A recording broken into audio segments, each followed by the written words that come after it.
मित्रांनो, खिल्लार क्षेत्र जपलं पाहिजे आणि आज आपण आहोत खिल्लार क्षेत्रातील खिल्लार प्रेमी म्हणजेच सचिन गोरे आपल्यासोबत आहेत. ज्यांचे गोवे येते गायींची गोशाळा देखील आपण बघू शकता इथे. तर दादा नमस्कार. नमस्कार दादा. तर तुमचा मला पहिल्यांदा परिचय द्या. माझं नाव सचिन विठ्ठल गोरे, मुक्काम पोस्ट गोवे, तालुका जिल्हा सातारा. मी गेली 16 ते 17 वर्ष झालं सेंद्रिय शेतीमध्ये काम करतोय. मातीला कुठलंही केमिकल न घालता आपण शेती करतोय. त्याचबरोबर गोसंवर्धन हे खूप आता काळाची मोठी गरज आहे आणि त्यात माझं मोठं काम आहे. याची सुरुवात कधीपासून झाली आणि कशी कल्पना सुचली, की आधी काय करत होता तुम्ही? सुरुवात कशी झाली, मला 2 मुली आहेत. मुलीनंतर मूल राहत नव्हतं आणि माझ्या एका मित्रानं सांगितलं की तू गाई सांभाळ आणि जे तुला हवं आहे ते तिला बोल तिला. तिथून सुरुवात झाली. एका गाईपासून मी 15-16 गाई ठेवलेल्या, आता 8-9 गाईच ठेवल्यात कारण होत नाही. आणि ज्यावेळेस सुरुवात केली पहिल्या 2ऱ्या महिन्यातच मला रिझल्ट आला. माझी मिसेस प्रेग्नंट राहिली आणि मुलगा झालाय मला आता. डॉक्टरांनी सांगितलेले की तुला मुलगा होऊ शकत नाही कारण कमी वयातच माझ्या मिसेसला शुगर होती. आणि जरी राहिला तर तो व्यंग असणार आहे. एवढा चांगला रिझल्ट आला. तिथून ठरवलं की आपण गाई सांभाळायची. माझ्याकडे 5 ते 6 म्हशी होत्या. जर्सी गाय होती. एका टायमिंगला 15 लिटर देणारी गाय होती माझ्याकडे. शेळ्या होत्या. हे सगळं स्टॉप केलं आणि सुभाष पाळेकरांचा कोर्स करून आलो. त्याचबरोबर कानेरी मठावर आपण तिथं पण काही सेंद्रिय शेतीबद्दल नॉलेज घेतलं. तिथून सुरुवात केली. पहिले 3 वर्ष खूप त्रास झाला मला की शेती करायला सुरुवात केली पण पाहिजे त्या पद्धतीत पिकं निघत नव्हती, उत्पादन निघत नव्हतं. जे निघायचं ते कमी निघायचं. घरातली निगेटिव्ह झाली की बाबा नको करू, हे सगळं बंद करून टाक. कारण उत्पादन आणि घर खर्च चालला पाहिजे. कारण हे घर खर्च जर नाही चालला तर सगळं अडचणीत येतील गोष्टी. मग माझं कुठंतरी चुकतंय, मी कुठल्या तरी चुकीच्या पद्धतीने थोडंसं काम करतोय असं मला जाणवलं. थोडंसं की करतोय आपण प्रॉपर करतोय पण जीवामृत कधी सोडलं पाहिजे, बाकीच्या अजून काय जीवाणू आहेत ते कधी दिले पाहिजेत, काय गोष्टी केल्या पाहिजेत, याच्यात मग अजून नॉलेज घेतलं. शेणखत आपण शेतात सोडतोय, वापरतोय शेणखत प्रत्येक पिकाला, ते कसं वापरलं पाहिजे ह्याचा अभ्यास केला. प्रत्येक शेतकरी काय करतो, शेणखत उचलतो आणि फेकून देतो शेतीला पलटी नांगरट वगैरे करताना. तुम्ही शेणखत कुजवा आधी, म्हणजे त्याच्यात डिकम्पोजर वापरा, जीवाणू वापरा ते, आणि कुजवून नंतर वापर करा त्याच्यात. त्याच्यानंतर मी गोकृपाचं विरजन आहे माझ्याकडं. गोकृपा विरजन, जीवामृत, डिकम्पोजर, बेलापासून बिल्व रसायन बनवलं, उत्तम पोटॅश आहे, ताकांडी त्याचा प्रयोग केले. गायीची वार पडल्यानंतर ती वार न टाकून देता आपण त्याच्यापासून एक कीटकनाशक बनवलं. ते कीटकनाशक तुमची कीड पिकावर आली की त्यावेळेस तुम्ही ते कीटकनाशक वापरू शकता. ते एक पंपाला 100-200 मिली वापरायचं आहे ते.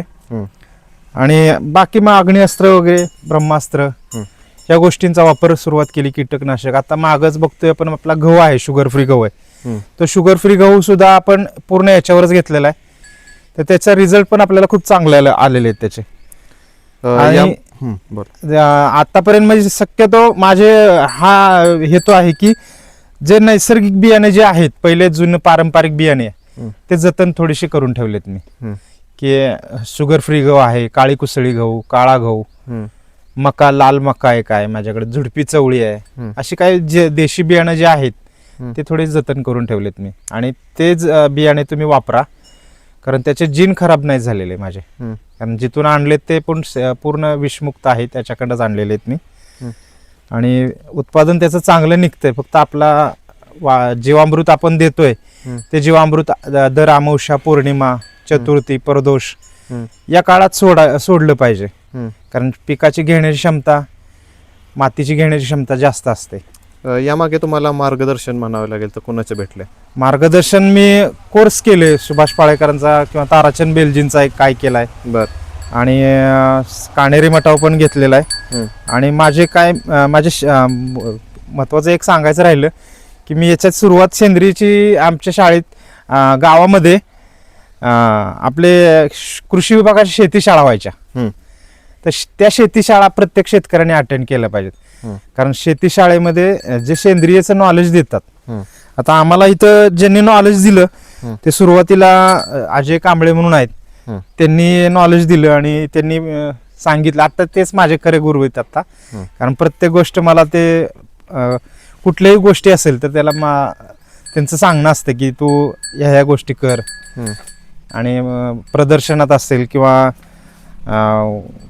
बीज प्रक्रिया काय प्रत्येक गोष्टीचे नॉलेज ते मला देतात मला. आता आपण तुमचे प्रत्येक गायी जवळ जाऊन बघणारच आहोत. प्रत्येक हा. गाय जवळ जाऊन गाय कशी आहे काय आहे. पण त्याच्या आधी मला सांगा की खिल्लार जतन करणं किती गरजेचं आहे आत्ताच्या युगामध्ये. आत्ता खिल्लार खूप गरजेचं आहे. हम्म. माझं दुसरं पण एक मोठं काम आहे गर्भसंस्कारमध्ये. हम्म. आता प्रत्येक घरामध्ये कॅन्सर ब्लड प्रेशर हा असणार आहे. प्रत्येक घरात असणार आहे. हम्म. त्याचबरोबर नपुंसकता म्हणजे जे मुलांवर तुम्ही आता हे बोलणं थोडंसं हे वाटतंय प्रत्येकाला वाटेल की मुलांना मुलं नाहीत होणार पुढं. हम्म. कारण तुम्ही माती आहे ना नपुंसक केली आहे. कारण मातीला सगळी शेतीला तुम्ही जे काय रासायनिक खतं वापरताय हम्म. त्याचा परिणाम तुम्हाला भविष्यात तुम्हाला पण जाणवणार आहे. कारण मातीच तुमच्या शरीरामधले सगळ्या गोष्टी तयार करण्याचं काम करते. म्हणजे पिकातनं तुम्ही सगळ्या गोष्टी घेणार आहे. पण ती माती जर व्यवस्थित नाही राहिली तर तुम्हाला पुढच्या गोष्टींना सामोरं जावं लागणार आहे. हम्म. म्हणून प्रत्येकानं एक गाय तरी सांभाळावी. हम्म. एक गाय तुमची 30 एकर शेती करू शकते. हम्म. जीवामृत कसं काय त्या प्रत्येक गोष्टी आहेत ते मी सांगेन तुम्हाला. हां. आता आपण तुमच्या गोशाळेमध्ये कोण कोण आहे ते सगळं बघूया. तर पहिली गाय तुम्ही कोणती दाखवाल. आता ही कपिला माझी गाय आहे. माझं स्वप्न होतं हम्म. की काळी गाय माझ्या दारात असावी. हम्म. याला मला 6-7 वर्ष गेलेत हम्म. की ती गाय माझ्याकडे असावी. हम्म. आणि माझं स्वप्न होतं की माझ्या दारात कपिला असावी. हम्म. तर मी माझ्याच गायीला नैसर्गिक रेतन करून हम्म. सांगली येळावीतनं सर्जा तो आणलेला मी. बरं. आणि तिच्यापासून हा बैल लावल्यानंतर ही गाय तयार झाली माझी. हम्म. आता ही गाभण आहे माझी. हां. रुक्मिणी गोशाळा वीरला आहे त्यांच्या बैलाकडे ही गाभण आहे. आणि 4था महिना आता हिला. बर चांगली हुशार गाय आहे. आणि हिच्या आईचं दूध 12 लिटर आहे. बर. दिवसाचं 12 लिटर दूध आहे. हम्म.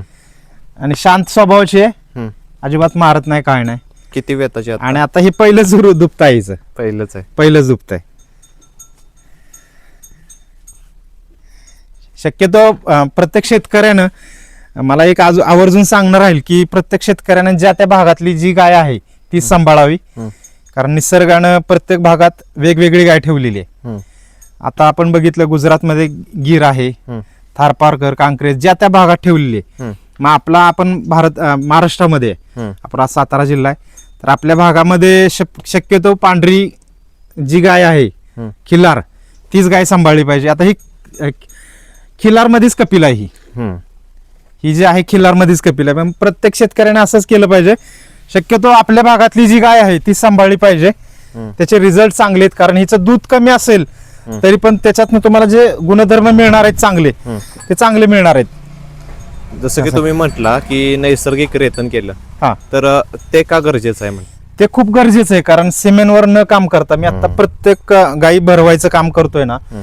ते शक्यतो बैलाखंडच करतोय. नॅचरली झालं पाहिजे. हम्म. गाय वर्षातनं एकदा मागते तर तुम्ही नॅचरलीच दिलं पाहिजे. दुसरं होणारी खोंड बैल काय जे होईल कालवड होईल ते चांगल्या किमतीनं मागणी होते त्याला. हम्म. आता मी मागच्याच वेळेस पलीकडच्या गायीला भरल्या आणि जी आत खोंड आहेत हम्म. ती अमोल पैलवान शेळकेवाडी बर. त्यांच्या बैलाची सगळी पैदास आहे. हम्म. आणि शक्यतो पैदास जर तुम्ही आता मी पंचगव्यामध्ये पण काम करतोय बर. मग त्याच्यात तुम्हाला जर शेण गोमूत्र दूध यातले जे काही घटक पाहिजेत हम्म.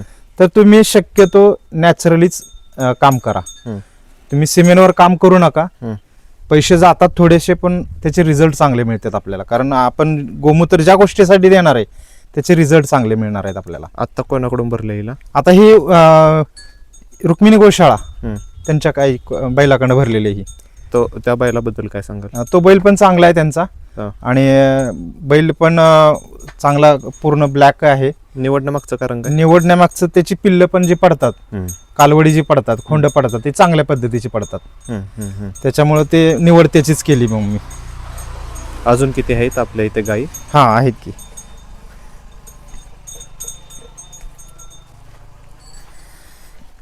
सर पुढं. सगळे शांत असतील. हा शांत गाय आहेत. हम्म, हम्म, आता ही काजळी खिलार मध्ये हम्म. ही पण चांगली आहे. ही पण आता शेळकेवाडीच्या बैजा म्हणून एक आता त्यांनी घेतलाय, बर. त्या बैलाकडे ही गाय भरवलेली आहे आता मी.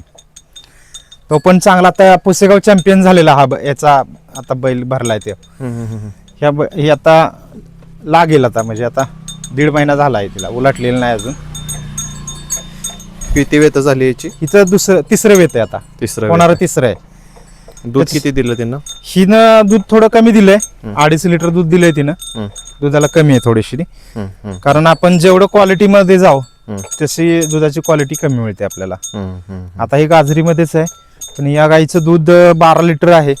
एका टायमिंगला 6 लिटर दूध देते. हम्म. दुधाची लाईन चांगली आहे, शिंग पातळ आहेत, शांत स्वभावाचे आहे, हम्म. मारत नाही काही नाही. कुणी पण बसायचं धार काढायला, धार काढून देणार. म्हणजे दिवसाचे 12 लिटर दूध देते. हा दिवसाचं 12 लिटर आहे दूध हिचं. शांत स्वभावाचे आहे, हम्म, एकदम छान गाय आहे. चल, या गायीमुळं खरं मी वरती आलो, कारण हिनं मला सांभाळलंय.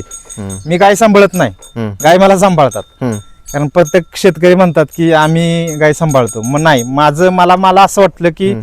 माझी गाय मला सांभाळते. हम्म, कारण मला ज्या काही गोष्टी झाल्यात जाणवल्यात, हम्म. म्हणजे खूप त्रास झालाय मी, कारण हे सेंद्रिय शेती पण करत असताना सुरुवातीला ज्या काय निगेटिव्ह गोष्टी झाल्या, उत्पादन कमी झालं, घरातनं निगेटिव्ह आली, हम्म, नको करू, सोडून दे, हम्म. हे काय चांगलं नाही.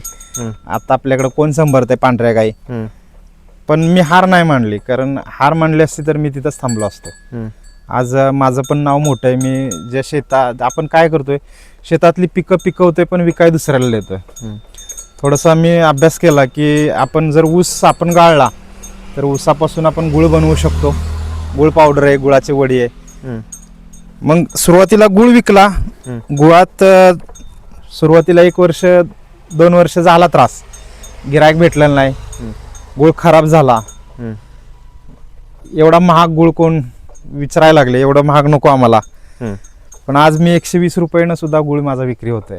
म्हणजे तुम्ही स्वतः ते तयार करता? आपण इथून शिरगाव देगावला आपला ऊस घेऊन जातो हम्म, आणि लेबर तोडून घेऊन तिथून बनवून आणतो आणि प्रोसेस आपण इथं पॅकिंग वगैरे करतो आपलं. हम्म. आता तुम्ही मला जी गाय दाखवताय ती हा. म्हटलं की तुम्ही 12 लिटर दिवसाचं दूध देते. हा. मग काही जणांना असंच खिल्लार क्षेत्रामध्ये जर उतरायचं असेल तर त्यांनी दुधावरती काम केलं तर फायदा आहे का? त्या म्हणजे दुधाची गाय निवडल्यानंतर? हा, त्यांनी दुधाची गाय निवडली पाहिजे, हम्म, वंशावळ चांगली ठेवली पाहिजे हम्म, आणि जो वळू आहे तो पण भरताना पण चांगल्या पद्धतीचा भरला पाहिजे. हम्म, कारण आता याचं खोंड जरी विकायचं म्हणलं तरी चांगले पैसे होतात आता. हम्म, कारण अर्थकारण पण बघितलं पाहिजे आपण, हम्म, गायीनं सांभाळता अर्थकारण सुद्धा झालं पाहिजे. हम्म, आता या गाईचं दूध जास्त आहे हम्म. आणि ते पुढच्या पण गाईचं दूध जास्त आहे. मग याच्यात आपण संपूर्ण दुधाचं दही लावून आपण तूप बनवतो. हम्म, आपण पंचगव्यामध्ये काम करत असल्यामुळे त्याचे दुधाचे तुपाचे दर पण जास्त आहेत आपल्याकडं. हम्म, 350 रुपये किलो तूप आहे आपलं हम्म. आणि हे तूप आपण चांगल्या पद्धती विकतोय सुद्धा. आता दुधाची गाय एखाद्याला घ्यायची असेल तर त्याने कशी निवडावी? कसं त्याची त्याला समजेल? लाईन कशी आहे, त्याची आई कशी आहे, वडील कसे आहेत त्याचे, हम्म, आणि दूध देते का, शांत स्वभावाचे आहे का, हम्म, हे निवड केली पाहिजे याची. हम्म, शिंगाला खरं पातळपणा पाहिजे, कातडी पातळ पाहिजे त्याची. हम्म. त्याची दुधाची क्वालिटी तुम्हाला समजते त्याच्यावर कशी आहे ती. हिची ब्लड लाईन कोणते? हिची गाजरी खिल्लारमध्ये ही गाजर गाजरी खिल्लारमध्ये. किती वेळ झाले तिचे?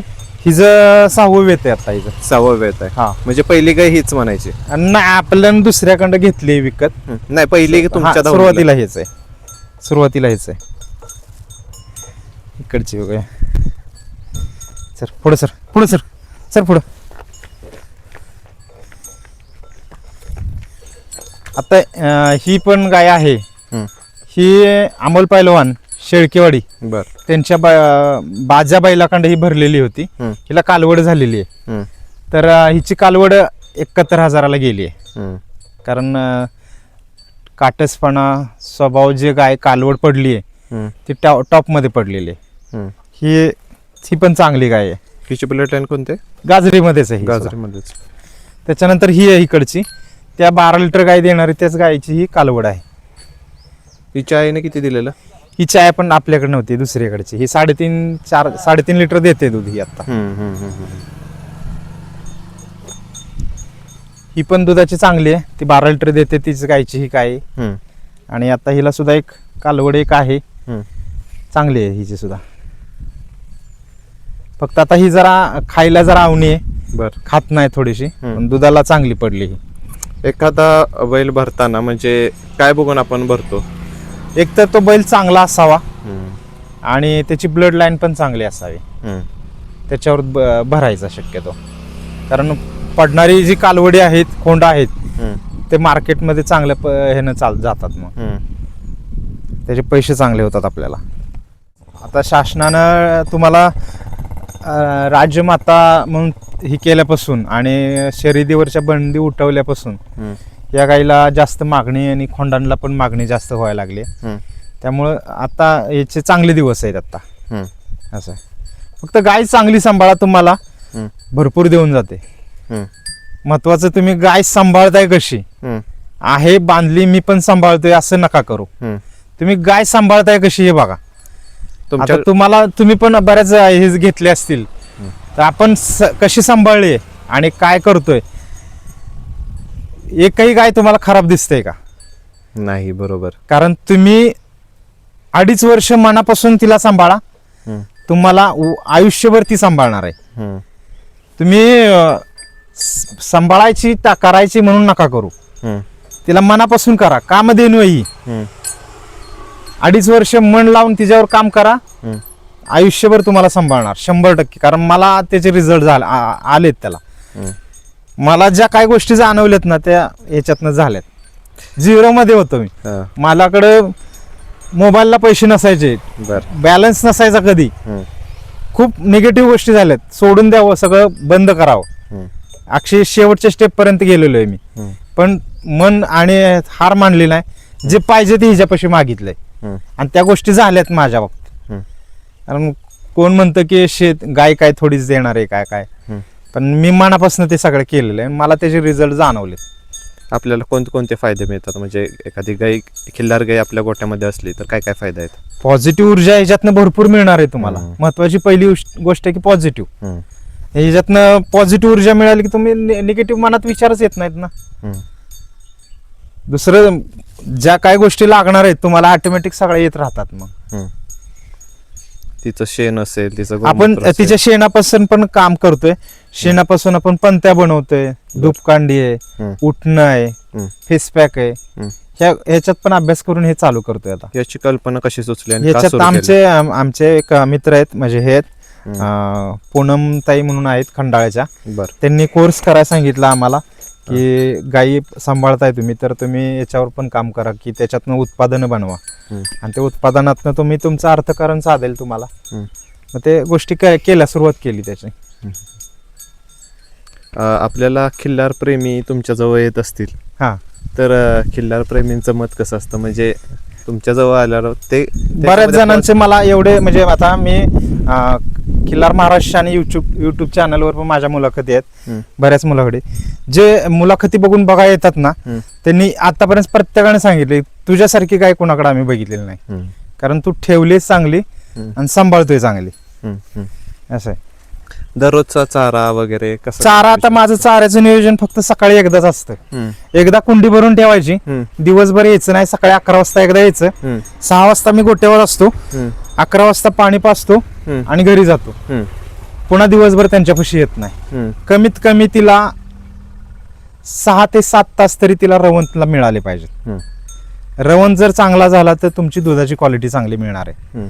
रवंत नाही झाला चांगला तर तुमची दुधाची क्वालिटी खराब निघणार आहे. शक्यतो चाऱ्याचं नियोजन मी केलं, चारा व्यवस्थित दिला.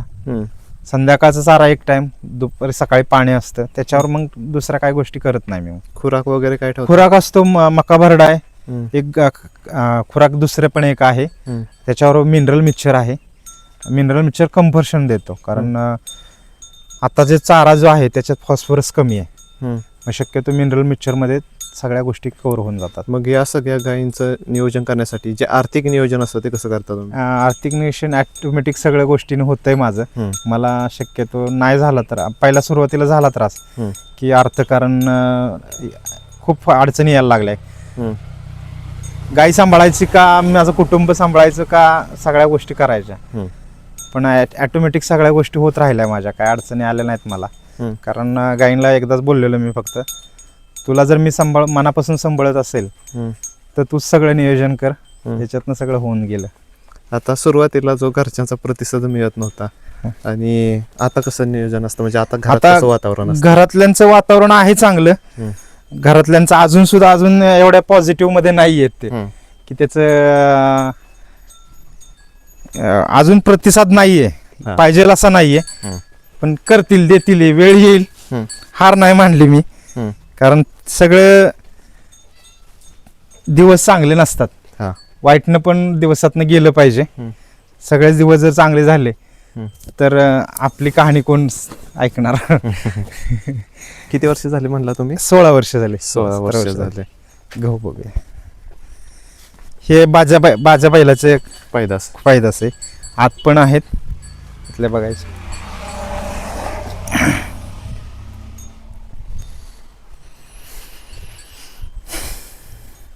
शेड किती जागेत केले हे? हे 3 गुंठ्यामध्ये असेल. हे हम्म. 3 गुंठ्यात आहे. कॅपॅसिटी किती आहे गायींची इथं? हा, इथे किती गाय बसू शकतात? इथं सगळ्या आता जे आहेत सगळ्या आपल्या इथं गाई सगळ्या बसतात. हा. महत्वाचं मी 2-3 गोष्टीमध्ये ऑब्झर्व केलं, हा. की गायीला बसाय सुद्धा चांगली जागा पाहिजे. हम्म. महत्वाचं मी मॅट घेतलं, हम्म. कारण गाय घसरली, फासटलं हम्म. तर नुकसान होणार आहे. मॅट घेतलं. हम्म. गायींना ठेवताना मी सेंदलवान मीठ प्रत्येक गायीला ठेवलंय, हम्म. की ते तिनं चाठावं, तिचे खनिज साठा म्हणजे जे काय मिनरल्स कमी पडतील हम्म. ते सुद्धा त्यातलं नॅचरली मिळतील. हम्म. म्हणून शेंदल मीठ ठेवलंय. हम्म. खोंडांच्या खाली पण मॅट आहे. इकडे 6 गायी बसतात, इकडे खोंड सगळी बसतात. हम्म. तर कोणाकोणाची पैदास आहे सांगा एकदा? ही सगळी सगळ्या जे कालवडी आहेत, खोंड वगैरे आहेत ना, हा. ते अमोल पैलवान शेळकेवाडी हम्म. बाजा बैलाचीच पैदास आहे सगळी. एकाच ज्यावेळेस गाय माझाव आली हम्म. त्यावेळेस मी 15-15 महिन्याच्या दिवसाच्या फरकाची सगळी ही आहेत. हम्म.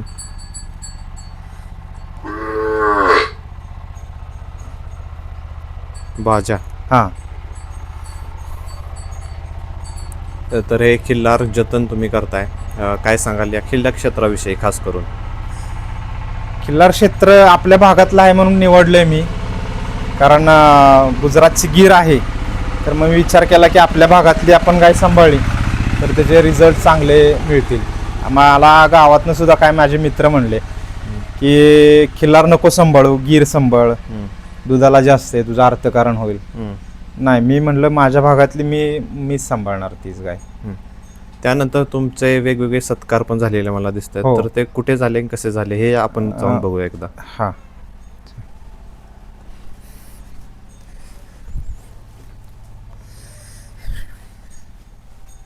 हे खूप जुनं शेड केलेलं आहे का तुम्ही हो आधीपासून? हो हो म्हणजे इथं म्हशी होत्या का आधी? हो, इथं म्हशी जर्सी गाय होत्या. हा. याला किती खर्च आला असेल साधारण? याला सुरुवातीला केलाय खर्च मला वाटतं 1.5 लाखात झालेलं आहे हे सगळं. हम्म. आतल्या नंतर मग हे केलेलं आहे मी. हम्म.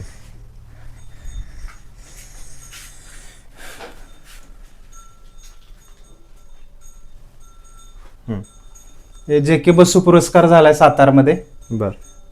23-24ला. पुसेगावला गेल्या वर्षी 24ला माझा पुरस्कार झालाय तिथं पुसेगाव प्रदर्शनामध्ये. हम्म. पुन्हा बाकीचे झालेत पुरस्कार आहेत. सातारा जिल्हा कृषी याच्यात पण झालेले. जेव्हा आपण खिल्लार क्षेत्रात काम करतो आणि आपला या पद्धतीने सन्मान होतो, त्या सन्मानाने किती आनंद मिळतो, काय अनुभव काय त्याबद्दल? कसं आहे, आपण जे काम करतोय ना, हम्म. तर याला कुठंतरी मान सन्मान मिळावा हम्म. आणि त्यानं आपल्याला हुरूप येतो की काम पुढं अजून चांगलं होईल. मी ज्यावेळेस सुरुवात केली, गावामध्ये नाव नव्हतं, लोक विचारत नव्हती. पण आज गावात जरी मी कोण आलं तरी सचिन गोरे कुठं राहतो हे विचारतात. हम्म. याच्यात प्रमाणात खूप झालं माझं, कारण आधी नाव नव्हतं माझं, पण आता खूप नाव मोठं झालंय माझं. कारण माझे प्रोडक्ट सुद्धा, आता हे गुळ आहे, हा गुळ सुद्धा बाहेरमध्ये गेलाय, बाहेरच्या देशात पण गेलाय, आणि याची टेस्ट पण चांगली आहे. पण याच्या गुळाच्या वड्या, गुळ पावडर, पुन्हा हळद पण आहे आपली, आपण हळद पण बनवली आहे. आपण शेतातला माल जो आहे कच्चा, तो मी ऊस जर कारखान्याला दिला असता तर माझे 3,500-4 हजार रुपये मला मिळाले असते. पण मी 1 टन ऊस गाळला तर माझा 120 ते 140 किलो गुळ पडतो. तर मी 140 गुणिले 100 जर विचार केला तर 14,000 रुपये होतात. आणि आपल्याला कारखाना किती देतोय? 3,500 ते 4,000 रुपये. हा माझा खर्च पण होतोय, प्रोसेसला ह्याला खर्च गेला तरी माझे पैसे शिल्लक राहतात मला. कारण हेच वडी जर विचार केली 240 रुपये किलोनं विकतो. गुळ पावडर आहे माझी, गुळ पावडर 200 रुपये किलोनं, भरपूर पैसे होतात. कारण शेतकरी पिकवतो आणि विकाय दुसऱ्याला देतोय, मी दुसरीकडे विकाय नाही दिली. माझी हळद 400 रुपये किलोनं विकतोय. आज हळद कशी सांगलीला जाते, 80 रुपयानं जाते, 100 रुपये पर्यंत जाते, पण मी हे 400 रुपयाने करतो. काय फक्त माझं पॅकिंग केलंय, ब्रँडिंग केलंय, FSIचं लायसन काढले, आणि प्रत्येक प्रॉडक्टच्या टेस्ट पण केलेत मी, की याच्यात कुठले केमिकल आहे का. पूर्ण रेसिड्यू फ्री मिळालेले सगळे घटक मला. म्हणजे तुम्ही हे सगळे प्रोडक्ट तयार केले. आणि विक्रीचं नियोजन तुम्ही कसं? विक्रीला सुरुवातीला मला झाला त्रास, कारण विक्री होत नव्हती माझी. मग माझे रिलेशन मी वाढवलं, बाहेर जास्त मध्ये फिरायला लागलो, माझ्या मोठमोठे ऑफिस वगैरे गेलो, तिथं ओळख झाली माझी. सातारला सुद्धा आपण जिल्हा परिषदचे ऑफिस किंवा इथं स्टँडच्या पाठीमागचं कृषी विभागाचं ऑफिस आहे, तिथं ओळख झाल्या सगळे, एकामेकानं ओळख वाढत गेली. आज माझा 1 एकरचा ऊस सुद्धा मला विक्रीला पुरत नाही.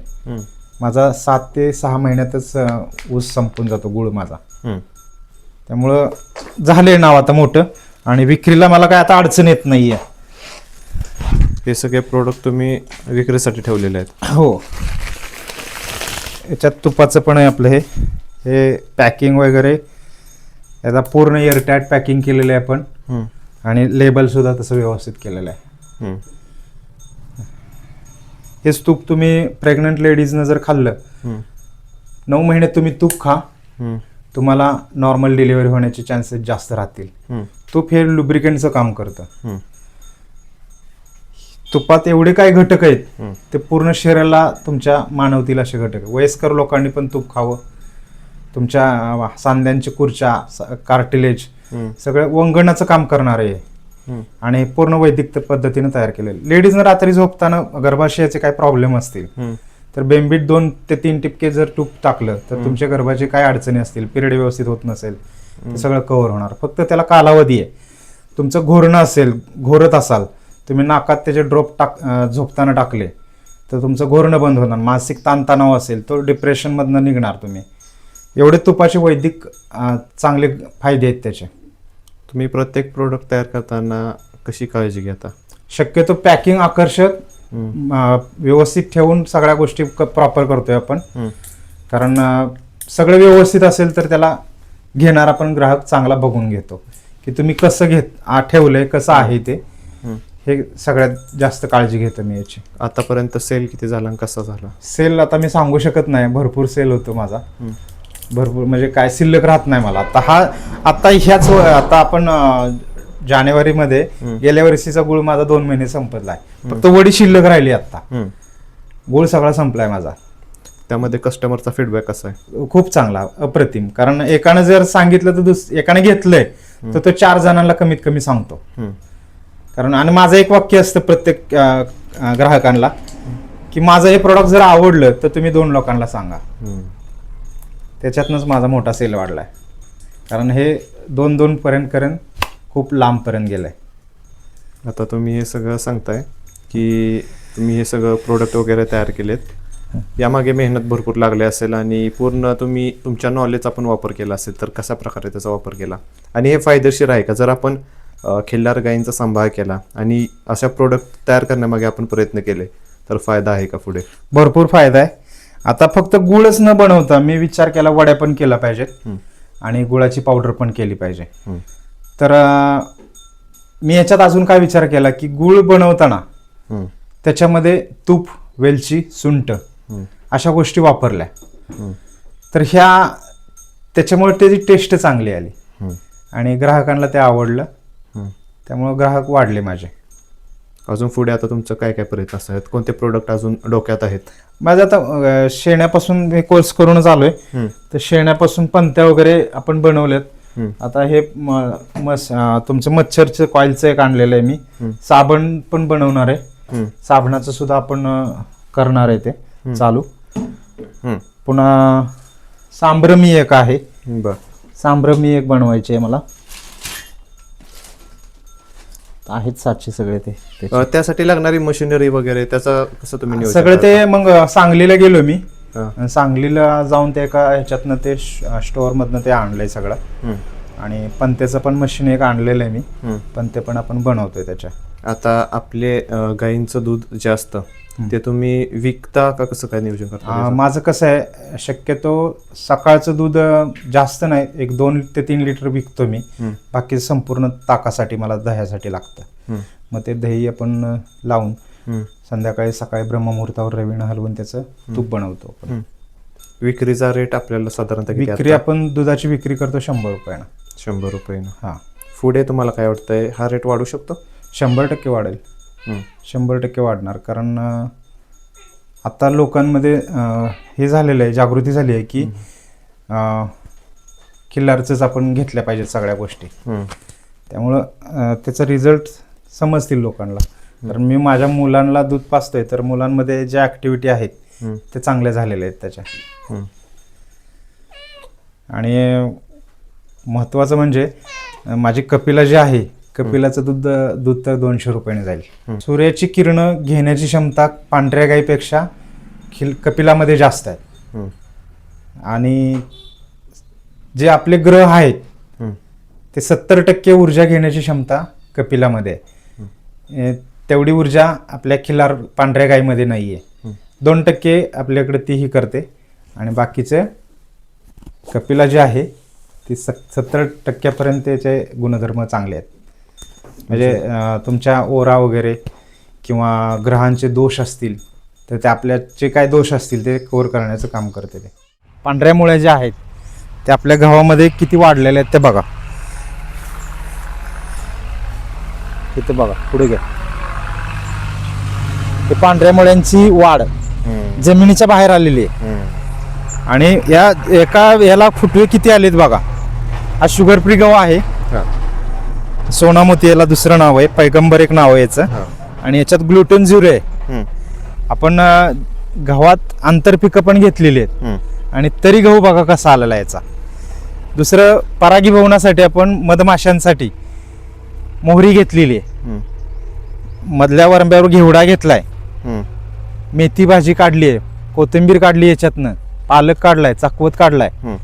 आणि मुख्य पीक सुद्धा चांगलं आहे. पिकाची स्पर्धा न करता पीक जे आहे ते उत्तम पद्धतीत आहे माझं.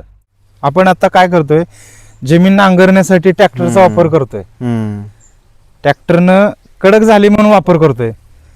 तर माझ्या शेतामध्ये जीवाणूंची संख्या आणि गांडुळांची संख्या भरपूर आहे. त्यामुळं माझं जरी शेतात किती पाऊस पडला तर माझ्या शेतातनं पाणी बाहेर निघत नाही. पाणी आहे ते इथं मुरलं जाते. प्रत्येक शेतकऱ्यांना मला एक सांगणं अजून आहे, प्रत्येक शेतकऱ्यांना नैसर्गिक शेती करावी, सेंद्रिय शेती करावी. कारण काय माहितीये का, तुमचे गांडूळ जर शेतातले वाचले तर तुमची शेती चांगली होणार आहे. आणि गांडूळ तुम्ही केमिकल टाकून मारून टाकताय आणि तो खर्च जो होतोय तुम्हाला प्रत्येक वर्षी वाढतोय.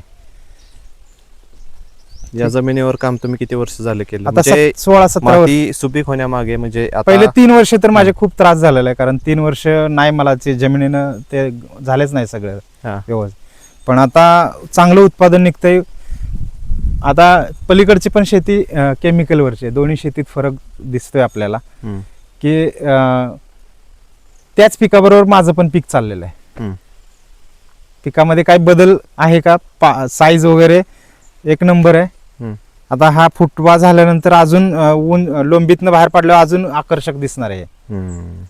असं आहे. महत्वाचं काय केलं पाहिजे, प्रत्येक शेतकऱ्यानं मातीव काम केलं पाहिजे. पिकाकडे नका बघू तुम्ही, मातीव काम करा, माती बलवान बनवा पीक बलवान होणार आहे तर शेतकरी मालामाल होणार आहे. सुरुवातीला लवकर सुरुवात आपली सुपीक होण्यासाठी टाइम लागेल, हा पण एकदा सुपीक झाली की परत आपल्याला उत्पन्नाला काही ताप होणार नाही भरपूर उत्पादन फक्त तुम्ही आपल्याला बांधावर बसून पिकच घेत राहा. फक्त जीवामृत तुम्ही अमावस्या पौर्णिमा प्रत्येक वेळेस सोडा, हम्म. बघा रिझल्ट कसे जाणवतात त्याचे. शेतीसाठी तुम्ही काय काय करता, काय काय वापरता? जीवामृत आहे, गोकृपा अमृत आहे, हा. मग बाकीच्या गोष्टी काय अमृत पाणी आहे, बऱ्याच गोष्टी आहेत, ताकाचं आहे, अंड्याचं आहे, त्या गोष्टी वापरतोय. दशपर्णी अर्क आहे. शक्यतो कीड येत नाही. आता तुम्ही पुढे या जरा. आता मक्यावर सगळ्यात जास्त काय आहे? लष्कर अळी. माझ्या कुठल्याही मकाच्या मोडावर जायचं, कुठं लष्कर अळी दिसते का बघायचं. कुठलीही कीटकनाशक फवारणी नाहीये, फक्त गोकृपा अमृत, जीवामृत आणि ताकण अंड्याचं एवढंच केलेलं आहे. का कुठलीही कीटकनाशकची फवारणी नाही. आणि याच्यावर लष्कर अळी आहे का? प्रत्येक मोडावर नाही माझ्या कुठल्याच. म्हणजे हा सेंद्रिय शेतीचा फायदा आहे. खूप जो तुम्हाला लागणारा रासायनिक खतांचा जो वापर आहे तो कमी करा आणि पुन्हा नैसर्गिक शेतीकडे वळा. प्रत्येक वर्षी आपण कर्ज काढतोय, शेती करतोय, पुढल्या वर्षी पुन्हा ते फेडायला पैसे आपण अजून दुसरं कर्ज काढतोय. हे थांबलं पाहिजे कुठेतरी. ही काळाची गरज आहे आता. कारण बॅक टू नेचर, पुन्हा मातीमध्ये या. पुन्हा जशी पहिली लोक करत होती, शेणखत वापरून शेती करत होती, त्यावेळेस काय खतं होती का? नव्हती काय खतं. आता तुम्ही खतं आहेत पण माती पण चांगली नाही राहिली आणि सगळं केमिकलचं खायला मिळते. आता प्रत्येक घरात आजार होणार आहे, त्याचे वेळ लागेल याला, पण प्रत्येक घरात असा आजार राहणार आहे. भविष्य कसं दिसतंय तुम्हाला? भविष्य एकदम नैसर्गिक शेती, माझं भविष्य मला चांगलं वाटतंय. पण मला प्रत्येक शेतकऱ्याला सांगणं राहील की तुम्ही पुन्हा शेती सेंद्रियकडे वळा. तुम्ही टाकायचं तर तुम्ही करा, पण पुन्हा केमिकल वापरू नका. सेंद्रिय आता जर वापरलं तुम्ही, रासायनिक आता वापरल्या, तुम्ही आता लगे नाही होणार तुम्हाला ते. सुरुवातीला केमिकल टाका, पुन्हा सेंद्रिय जीवामृत सोडत राहा प्रत्येक पाण्याला. कारण जीवाणू जमिनीतले वाचले तर तुम्हाला पिकाला अन्न पुरवायचं काम कोण करतंय? जीवाणूच करतात ना. मग जीवाणू राहून द्या ना शेतीत तसेच. पुन्हा मग जीवाणू वाढवा, ऑटोमॅटिक सगळ्या गोष्टी होतात. चालेल. खूप सुंदररित्या तुम्ही तुमचा अनुभव सांगितला, तुमच्या शेतीमध्ये तुम्ही कसं काम करत आहात तेही सांगितलं. खूप खूप धन्यवाद. Okay, thank you.